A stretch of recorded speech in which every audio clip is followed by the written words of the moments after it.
Y amén. Bueno, vamos a leer el texto que dice de esta manera: Mas os he dicho que aunque me habéis visto, no creéis. Todo lo que el Padre me da, vendrá a mí. Y al que a mí viene, no le echo fuera. Porque he descendido del cielo, dice Jesús, no para hacer mi voluntad, sino la voluntad del que me envió. Y ahora explica la voluntad. Y esta es la voluntad del Padre, el que me envió, que de todo lo que me diere no pierda yo nada, sino que lo resucite en el día postrero. Y esta es la voluntad del que me ha enviado, que todo aquel que ve al Hijo y cree en Él tenga vida eterna, y yo, dice Jesús, le resucitaré en el día postrero. Tenemos cinco versículos para examinar, para ver y poder desarrollar. Bueno, los judíos en el versículo 30 le dijeron al Señor: ¿qué señal pues haces tú para que veamos y te creamos? ¿Qué obras haces? Pidieron señal y que solamente si su petición se cumplía, entonces iban a creer en Jesús. Esto arrancó en el versículo 30 de este interrogante: ¿qué señales hace? Aunque le habían visto, no captaron la importancia de sus milagros, ni tampoco la intención de la enseñanza del Señor Jesús. Le sucedió lo mismo que le sucedió a sus antepasados en el desierto. No les alcanzó con oír la palabra. El libro de Hebreos 4:2 nos dice, porque si usted ve que lo que leo es diferente, es porque es la versión Dios habla hoy. Todos los textos que a usted le suenan diferentes los saqué de la versión Dios habla hoy.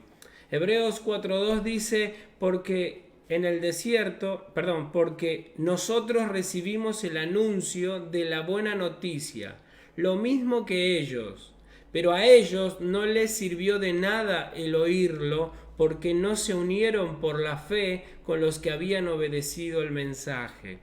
Está diciendo, de nada sirve oír, de nada sirve presenciar milagros si no lo vamos a acompañar con la fe.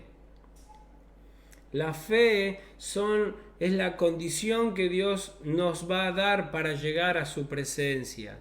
Los milagros que vieron tan solo los estimuló a querer ver más milagros. Les interesaba más cómo haría Jesús para mejorarle la vida a estas personas, pero no estaban dispuestos a creer.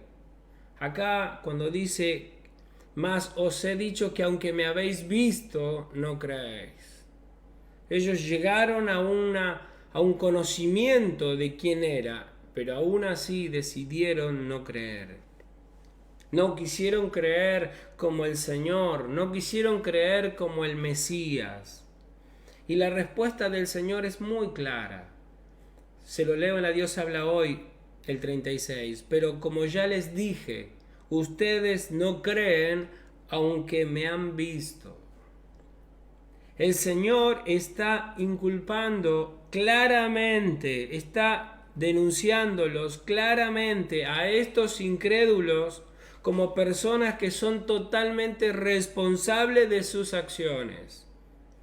Como también lo hace Romanos 1:19 cuando nos dice: lo que de Dios se puede conocer, ellos le conocen muy bien, porque Él mismo, Dios mismo se lo ha mostrado, pero no quieren creer. Dios está adjudicándole a estos judíos que el rechazo les corresponde. Están rechazando al Señor Jesús abiertamente después de haberlo visto. ¿Significa esto que las personas que le reciben con un corazón de fe tienen mérito alguno de tal obra? No, no está diciendo el texto. El texto está diciendo que el rechazo es responsabilidad del hombre, pero no está diciendo que automáticamente es al revés. Miremos. A esta pregunta le sigue un rotundo no. No, no está diciendo esto que hay algún mérito por aquellos que sí le van a recibir, ya que la salvación siempre será una obra de gracia y la fe es siempre la obra de Dios haciéndola en el corazón del pecador, siempre. Por tal motivo, luego de señalar la responsabilidad humana del rechazo, versículo 36, aunque me habéis visto, no creéis. Le está diciendo, han comprobado que soy el Señor y el Mesías y abiertamente me han rechazado. Entonces los que creen pueden decir, yo lo recibí, yo tuve que ver. Versículo 37, todo lo que el Padre me da, vendrá a mí, y al que a mí viene no le echo fuera. Rápidamente el Señor nos va a dar que los que vienen no es porque han tenido mayor sabiduría, mayor capacidad, no, es porque el Padre ya lo había ordenado de esta manera. Entonces vamos a analizar ahora el versículo 37. Todo lo que el Padre me da, vendrá a mí. Esto es algo seguro, dice Jesús. Todo lo que el Padre me da va a venir a mí. Y cuando venga, yo no lo voy a echar afuera. Esto es lo que está diciendo Cristo y vamos a tratar de entender con un poco más de profundidad. Nadie puede salvarse a menos que venga a Jesús. No podemos ser salvos por otro lugar. Y nadie viene a Jesús excepto si el Dios Padre le permite venir a Jesús. Me tengo que apegar al texto. Los que vienen a Él es los que el Padre le ha dado al Hijo.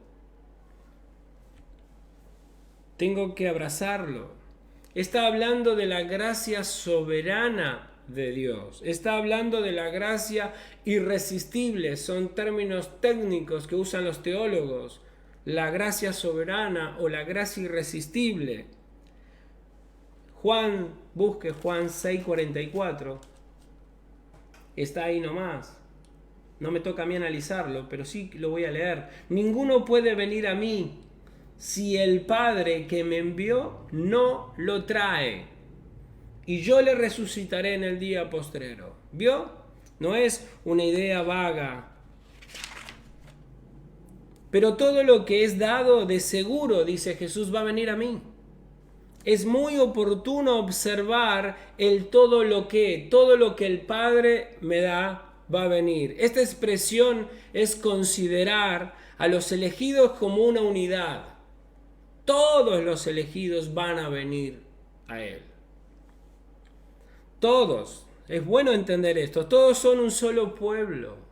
Primera de Juan 5:4 nos dice, porque todo el que es hijo de Dios vence al mundo y nuestra fe nos ha dado la victoria sobre el mundo. Todo lo que el Padre le ha dado al Señor Jesucristo vencerá al mundo. Creerá en Jesucristo, le recibirá como Señor, será su Mesías, será su ungido, le escuchará, será su oveja. ¿Por qué? Porque el Padre le ha dado a un cierto grupo de personas. El Señor no se deprime al ver la respuesta de la multitud incrédula. El Señor no se pone a rezongar. Él confía totalmente en la soberanía omnipotente de su Dios, de su Padre. Sabía que todo lo que su Padre le da, vendrá a Él. Cristo está confiado que todo lo que el Padre le ha dado va a venir a Él. Efesios 1:4 nos dice, Dios nos escogió en Cristo desde antes de la creación del mundo para que fuésemos santos, sin defecto en su presencia por su amor. Desde antes de la creación del mundo, Dios escogió lo que le iba a dar a su Hijo y de generación en generación se van acercando a recibir al Señor Jesucristo, este grupo, este pueblo. Esta realidad profunda nos enseña que todos los que se salvan son un regalo amoroso de Dios Padre a su Hijo. El Hijo ve toda alma que el Padre le da como una expresión de amor, un amor irresistible de su Padre, de modo que todo lo que el Padre le ha dado vendrá a él.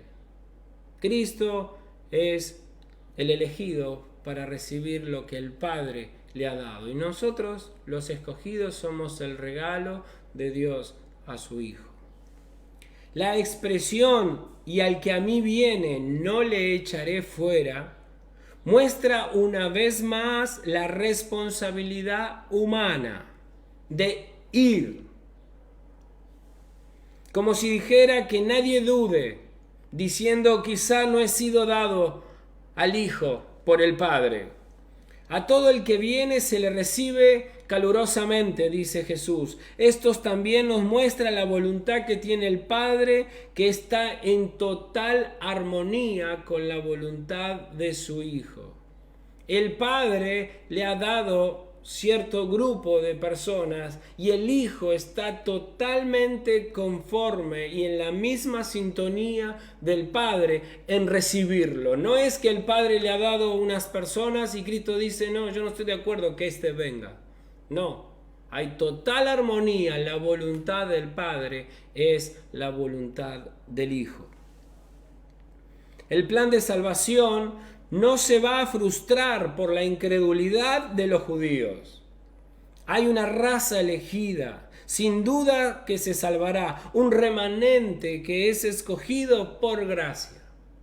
Efesios 1, 7 y 9 nos dice: en quien tenemos redención por su sangre, el perdón de pecados según las riquezas de su gracia, que hizo sobreabundar para con nosotros en toda sabiduría e inteligencia, dándonos a conocer el misterio de su voluntad, según su beneplácito, el cual se había propuesto en sí mismo. Hermanos míos, el plan de Dios es darle al Hijo un grupo, un pueblo, y lo va a cumplir. Y el Hijo dice: lo que el Padre me ha dado, vendrá. Total armonía. El hecho que Dios sea absolutamente soberano en la salvación es un fundamento que está en toda la Biblia. Esto no es algo tirado de los pelos, mis hermanos. Esto está en toda la Biblia, que Dios de forma soberana salva a ciertas personas. Abraham lo llamó de un pueblo pagano. Abraham era otro pagano. Noé halló gracia. Moisés halló gracia. Siempre los salvos fueron por voluntad divina, nunca fue por voluntad humana. Hermanos míos, y debemos rechazar los sistemas teológicos falsos y erróneos que nos enseñan otra cosa. Por ejemplo, tenemos el pelagianismo, que nos enseña, es un sistema de doctrina teológica que nos enseña que el hombre es totalmente libre para poder por sí mismo buscar a Dios sin ninguna ayuda de parte de Dios. En sí mismo radica la capacidad de llegar a Dios. Y después le sigue el semipelagianismo, que dice que en realidad el hombre está caído casi en un 90 y pico % y le ha quedado una isla en su corazón para poder buscar a Dios y necesita del estímulo de Dios, pero al fin de cuentas ese pequeño porcentaje de decisión va a ser lo que incline la balanza en recibirle o rechazarle.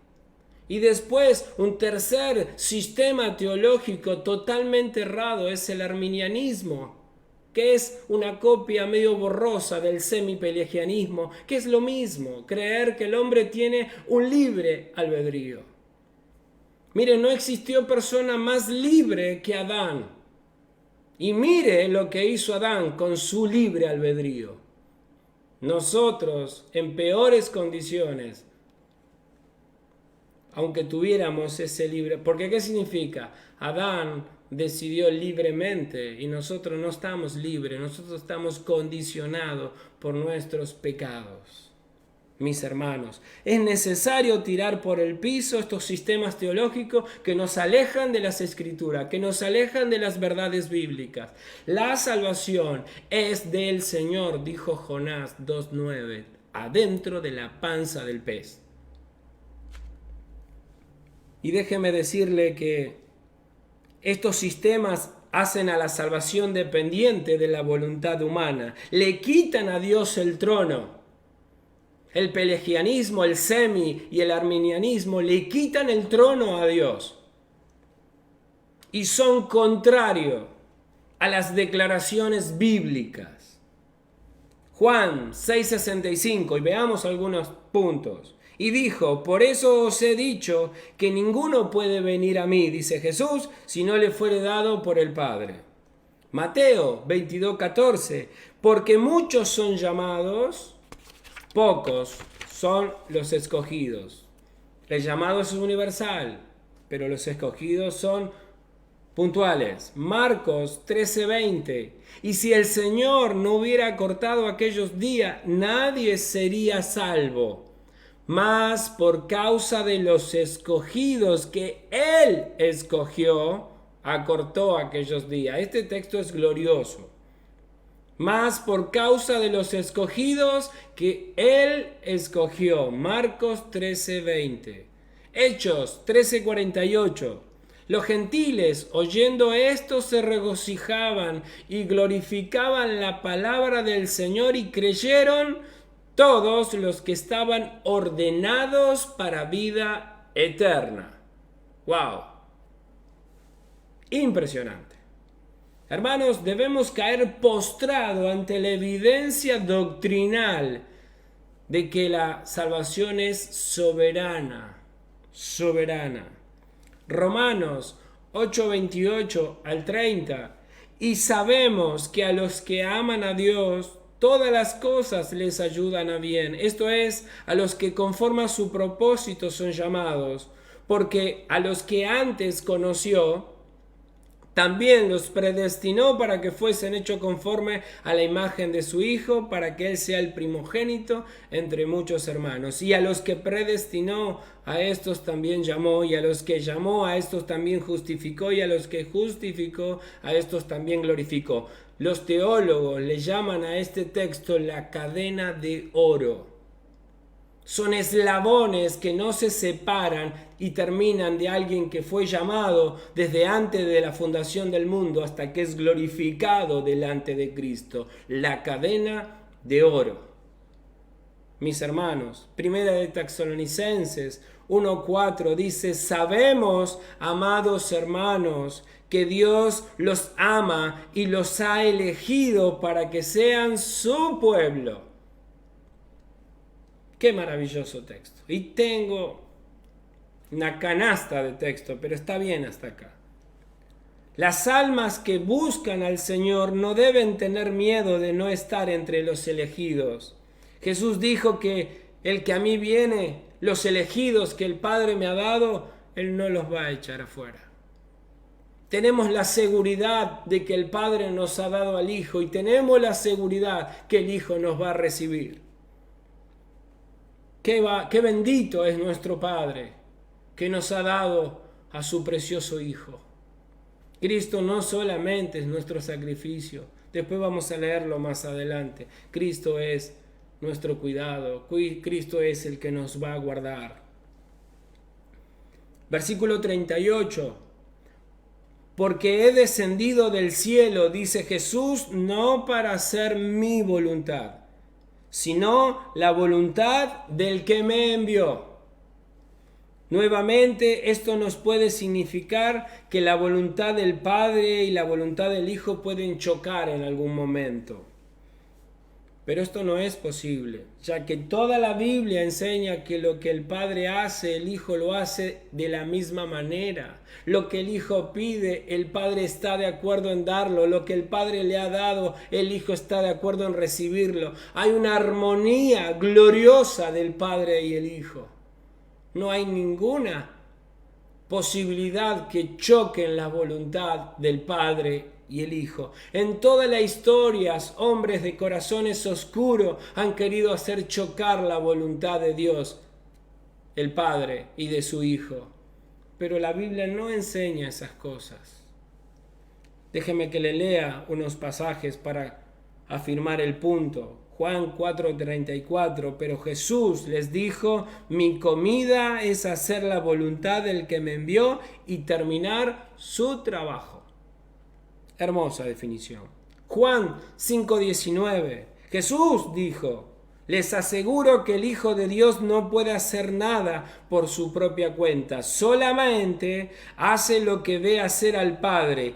Todo lo que hace el Padre también lo hace el Hijo.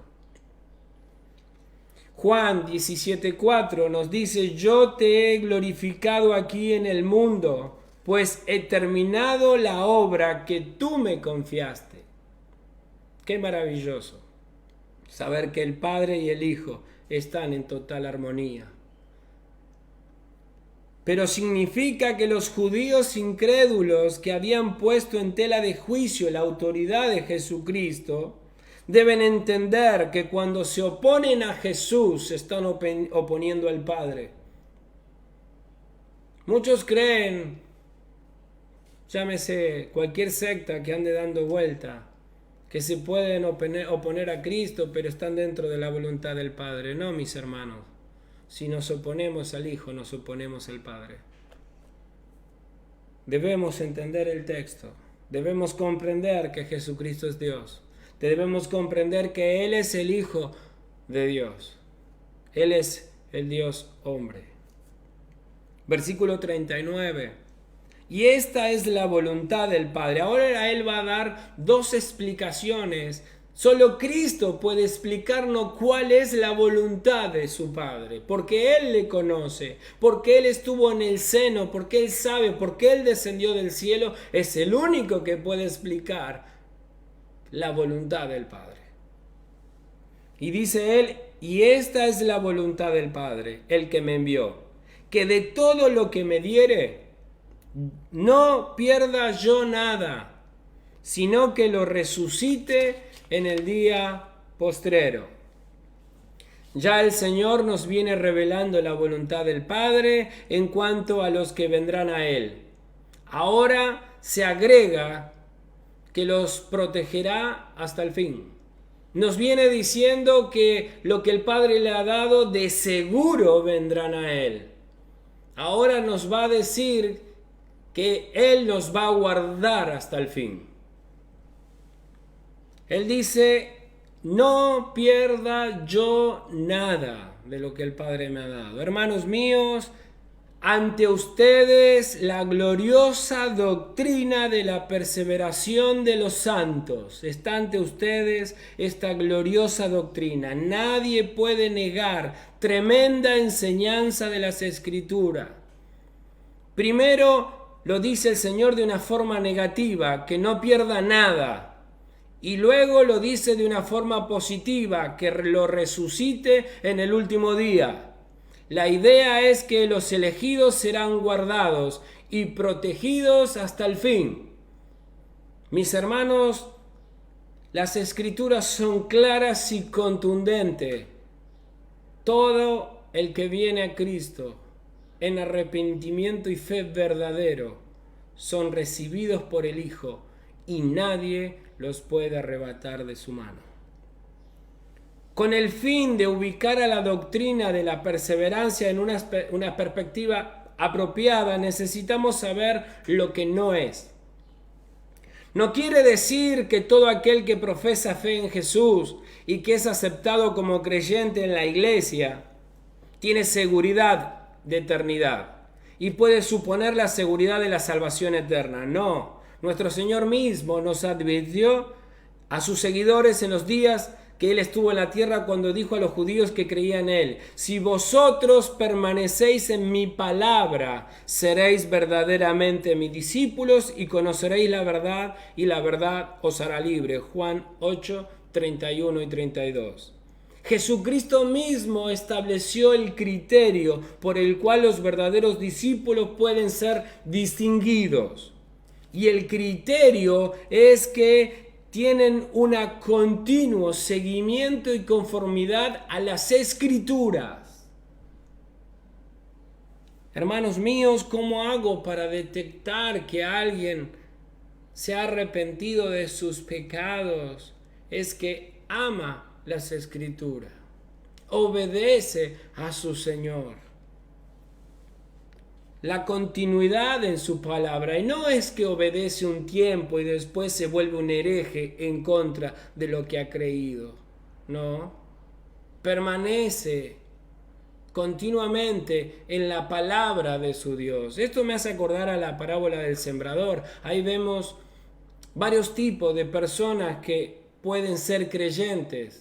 La que cayó en el camino, la que cayó en piedra, la que cayó en espino y la que cayó en buena tierra. Mis hermanos, puede ser que algunos hayan obedecido un tiempo, pero nos dejarán. Hubo algunos que crecen rápido, pero nos dejarán. Otros, cuando vengan los problemas, se ahogarán y nos dejarán. Pero los verdaderos creyentes siempre han caído en buena tierra. Darán muchos frutos, darán pocos frutos, pero siempre darán frutos. ¿Por qué? Porque su Señor es quien los mantiene y los contiene y los sostiene. La perspectiva de la perseverancia de los santos, los verdaderos creyentes perseveran en fe hasta el final. Si no, pregúntele a Job si hubo algún conflicto que hiciera que perdiera su fe. No la perdió. Con frecuencia esa doctrina es llamada la doctrina de la seguridad eterna. Algunas veces, de cierta manera, es expresada de una forma como una vez salvo, siempre salvo. Y esto es verdad. Si Cristo te ha salvado, nunca te perderás. Y claro, todas esas cosas son verdad. Y quiero que entienda usted que quiero que entienda usted que esta es una doctrina histórica, no es una doctrina que se inventa, es una doctrina que ha creído la Iglesia siempre, durante todos los siglos, y está plasmada en las Escrituras. Porque si la salvación no fuera permanente, entonces la doctrina de la elección sería cuestionada. La doctrina de la justificación sería cuestionada. La doctrina de la santificación sería cuestionada. Y la doctrina de la glorificación también tiene que ser cuestionada. El llamado de Dios sería también cuestionado. Y por lo tanto la obra del Padre, del Hijo y del Espíritu Santo también tiene que ser cuestionada. Mis hermanos, si Cristo nos llama, nos salva y nos perdemos, todo está cuestionado. No nos dimos cuenta el daño que hacemos a la persona del Padre, el Hijo y el Espíritu Santo cuando decimos que un verdadero creyente puede perder su salvación. Es una locura. No es bíblico, no es histórico, no es de Dios. Lo hemos visto en los textos. Lo que el Padre le da vendrá. Él no lo va a echar fuera. Y la voluntad del Padre es que Él no pierda nada de lo que le ha sido dado. Mire, una de las confesiones más bonitas que tenemos de fe de la historia de la Iglesia es la confesión de Westminster, que fue escrita en 1649 y dice esto respecto al punto de los salvos, siempre salvos. Dice, aquellos a quienes Dios ha aceptado en su Hijo amado, llamado de manera eficaz y santificados por su Espíritu, no pueden de manera total ni final caer de un estado de gracia, sino que ciertamente perseveran hasta el fin en este estado y serán salvados eternamente. Esto dice la confesión de Westminster. Esa es la declaración expresada de manera precisa, dicen los comentaristas, y no deben agregarse nada. Y francamente esa declaración no necesita ser mejorada, hermanos. Así como se expresó de manera precisa en toda la Biblia. Los que Dios llama no se pueden perder. No es algo que a mí se me ha ocurrido, ni a los hermanos. ni es capricho, es bíblico, mis hermanos, es bíblico. Mire, la vida de Pedro es una prueba de que la experiencia espiritual de un verdadero creyente a menudo está llena de altibajos, pero Pedro ilustra otra verdad bíblica, una más importante, el poder de Dios que guarda. La noche en que Jesús fue traicionado, el Señor Jesús le dijo a Pedro, conociendo de la batalla espiritual invisible que por el alma de Pedro se avecinaba, le dijo: Simón, Simón, he aquí Satanás os ha pedido para zarandearlos como a trigo, pero yo he rogado por ti, que tu fe no te falte. Y tú, Pedro, una vez que te repongas, confirma a tus hermanos. ¡Wow! Mis hermanos, esto es de lo que estamos hablando cuando hablamos de la gloriosa doctrina de la perseveración de los santos. No hay nada que nos pueda tirar, no hay nada que nos pueda sacar. Por eso el apóstol Pablo llega al clímax en Romanos cuando dice: ¿quién nos separará del amor de Cristo? Tribulación, angustia, persecución, hambre, desnudez, ángeles, demonios, nada nos separará del amor de Cristo. No hay nada, mis hermanos. Debo comprender. Pedro estaba seguro de su deseo de estar con Jesús, sin importar el costo. Le dijo al Señor: Señor, dispuesto estoy a ir contigo, no solo a la cárcel, sino también a la muerte. Sin embargo, Jesús sabía la verdad y le dijo a Pedro tristemente: el gallo no cantará hoy antes que tú niegue 3 veces que me conoces. ¡Wow! ¿Cómo hace este hermano? ¿Falló Pedro? Sí que falló. Hasta malas palabras decía.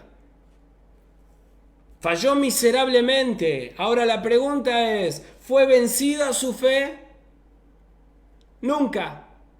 Jesús mismo estaba intercediendo por Pedro y sus oraciones jamás, las oraciones de Cristo jamás no son contestadas. El Señor intercede de ese modo por todos los verdaderos creyentes. Juan 17:11 da una idea de cómo Él ora por ellos. Yo no estoy en el mundo, mas estos están en el mundo, y yo voy a ti, Padre Santo, a los que me has dado, guárdalos en tu nombre, para que sean uno, así como nosotros. Es Jesús el encargado de que no se pierda nada de lo que el Padre le ha dado. En otros lugares la misma doctrina, la misma enseñanza.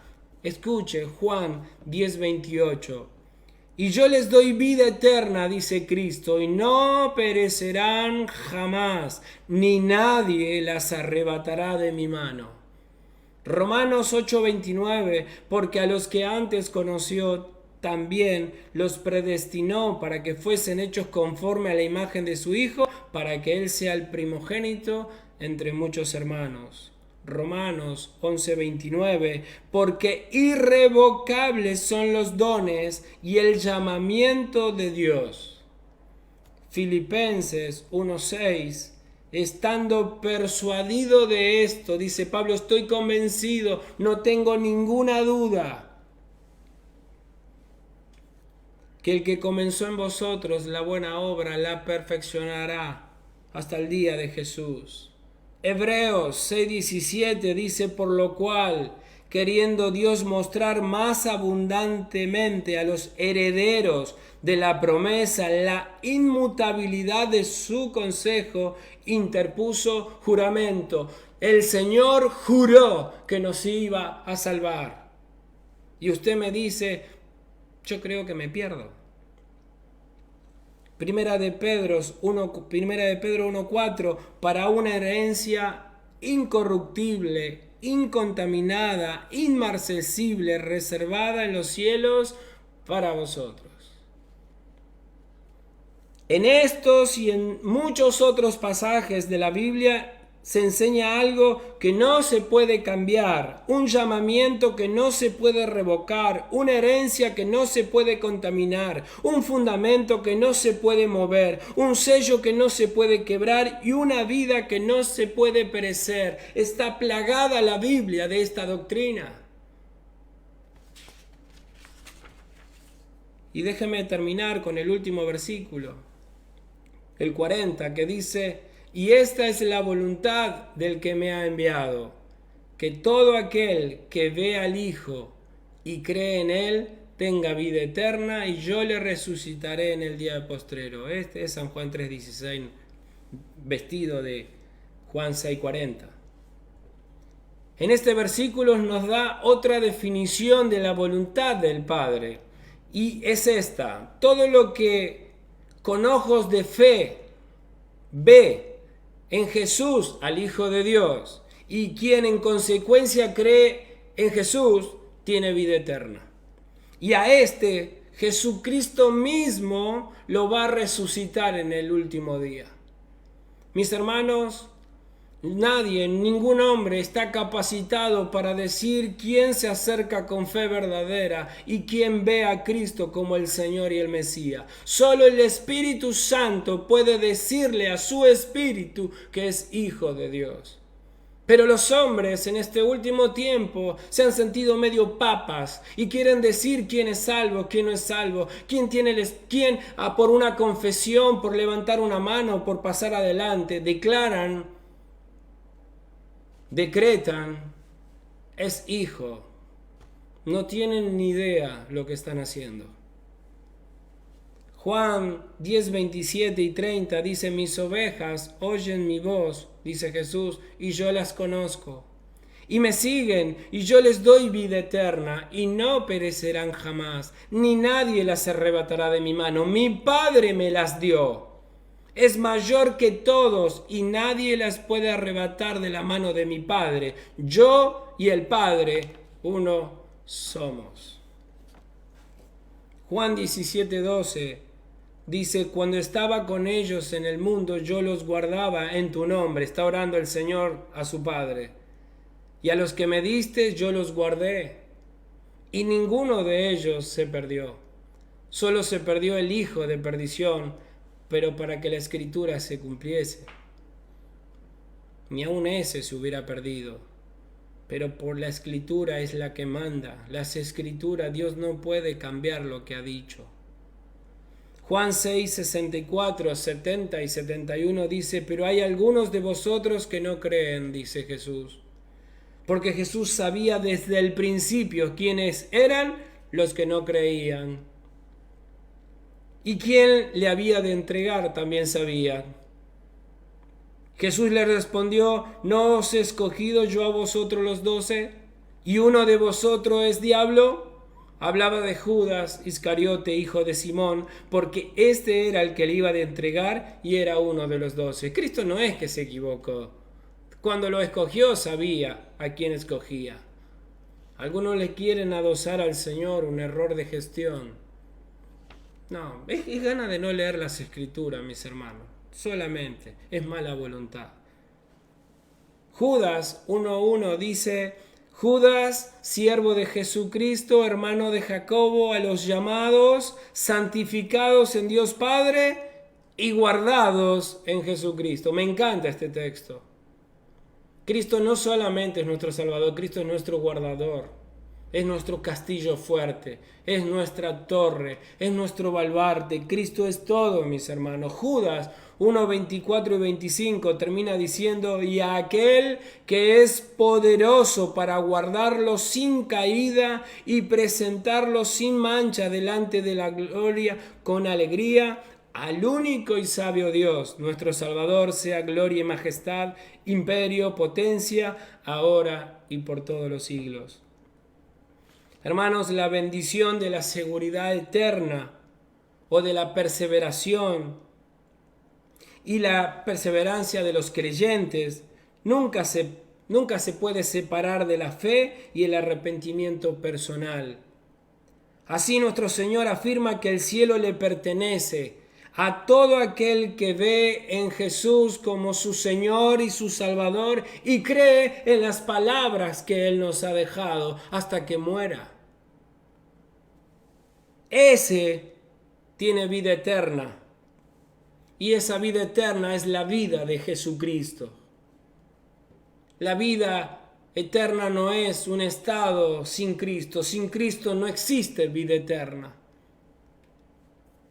Mujer, créeme que el que bebe de esa agua vuelve a tener sed, pero el que beba del agua que yo le daré no tendrá sed jamás. Vuestros padres comieron el maná en el desierto, pero murieron, pero el que come el pan que yo le daré no morirá jamás. Estos son los que tienen vida eterna.